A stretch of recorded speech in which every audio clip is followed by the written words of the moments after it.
All right, here we go. Chapter 1, Jolt.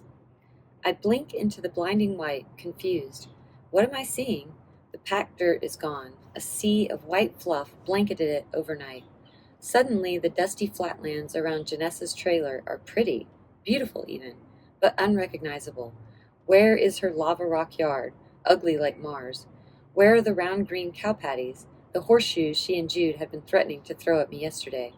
How could a simple dusting of brilliant white powder turn a clay-colored New Mexico cattle farm into a land so sparkling that Queen Frostine from Candyland could live here? I rub my little 6-year-old fists into my eyes, thinking it might be a trick. This day can't exist. A whole Saturday, no school, and this frosty playground to roll around in all day? I want to bolt out the door in my Peter Pan flannel nightgown, the one that sparks when I rub my tummy really fast under my covers at night. It's my favorite nightgown, but it's getting a little small because I've had it since I was 4. I want to see if it will spark in snow. I want to feel that white fluff on my skin, to smear it on my face like old lady cream, to eat it. I'm about to run right out in my nightgown and bare feet when Jude jumps in front of me and hip bumps me into the wall by the door of Janessa's trailer. I don't love when we hang out with Janessa because she's closer in age to Jude and always tries to sidle up next to him, thinking she can tell me what to do. But she lives right across the highway from Dad's, and Dad needs a place to chuck us sometimes when he makes long cattle hauls in his big rig, Blackie, a huge, shiny Peterbilt that I'm in love with. I fall clumsily onto the musty pile of shoes everyone leaves by the door and scrunch my angry little face up at Jude. "You'll freeze, dummy," he says, shoving me again, playfully. "Calm down. Janessa's getting the snow stuff. We're going to go out in just a minute and build a huge snowman."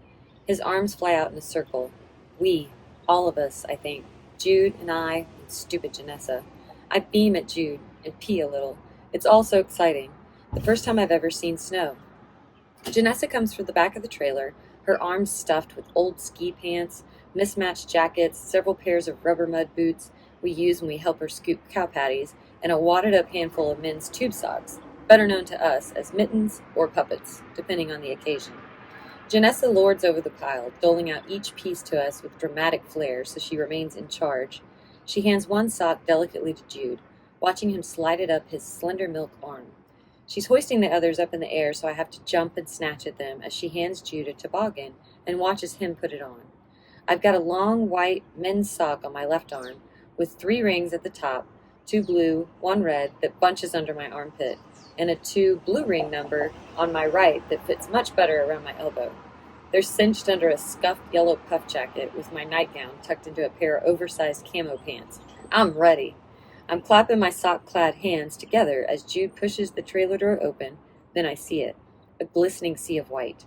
All the dirt and clay and cow patties have been transformed into a cottony white ocean. I blink. It's so bright I can't see. Jude grabs my hand and says the words I always love to hear, the words that make me feel like I'm his and only his. "Come on, little bit," he whispers, and we tear off towards the pasture. "Let's build him here," Janessa says, scraping her 2 big rubber galoshes to make a big X. Janessa and I are rolling up the middle section when Jude comes back from the trailer with a few charcoals from the clamp-on grill on Janessa's back porch, a couple pieces of gnarly wood, and a stomped-on trucker's hat that's been living under the tire by the telephone pole for as long as I can remember. My brain blinks an image of our Mr. Potato Head at Mom's into my mind as I realize what Jude has found. Face stuff. "You're not making the mouth right," Janessa whines, moving everything Jude puts on the snowman around and getting charcoal remnants everywhere, until Jude finally gives me that ugh Janessa look and concedes. "All right," Jude says. The charcoal can be the buttons, as he's packing white snow back on the snowman's face to hide the nasty charcoal smudges Janessa created, so Mr. Stay Puft no longer looks like some strung-out actress when they cry in the movies. Janessa gives me a "see" look like I'm on her side. I force my eyes not to roll as I turn my head back to Jude, who is carving a pretty cool hole where the snowman's mouth should be. He lines the edges with branches to make lips and plunges a big weed into the snowman's mouth that hangs out like he's chewing on it, then steps back. Magically, it's even better than a charcoal mouth, and I am once again reminded, it doesn't matter how many times you reject Jude or try to press him down, he just comes back reinvented. Somehow impossibly better, like he's too slippery for oppression. Shoulders back, I turn to Janessa and give her a see look, but I see she's trying to whisper something in Jude's ear.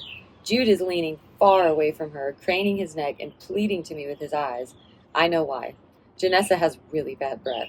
So bad it's become the breath of death in some of mine and Jude's darker Legos and pony plots.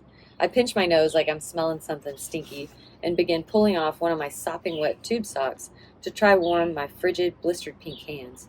I swing the long, wet sock into the air to drape it over the electric fence around Janessa's cattle pasture. Right before it touches, I hear the little pop of the fence, and something in my brain emits a reciprocal click, but it's too late. It happens. The minute my wet sock connects, my body is momentarily paralyzed. My eyes bulge, or maybe it's my sockets that bulge, not my eyes. I'm not sure, but something physical moves around my eyeballs, pushing them out of the way as it ejects out of my eye sockets. I'm being shocked. The feeling of electricity leaving my body through my eyeballs is unnerving, otherworldly. I feel injured and empowered at the same time, like a superhero. I hear another beep as the jolt from my dream awakens me. It's the monitor by my bed. Groggily, I open my eyes. My hospital bed. Still here. My body is still wounded. Beep. Janessa and the snowman have vanished. Beep. Jude is gone. Beep.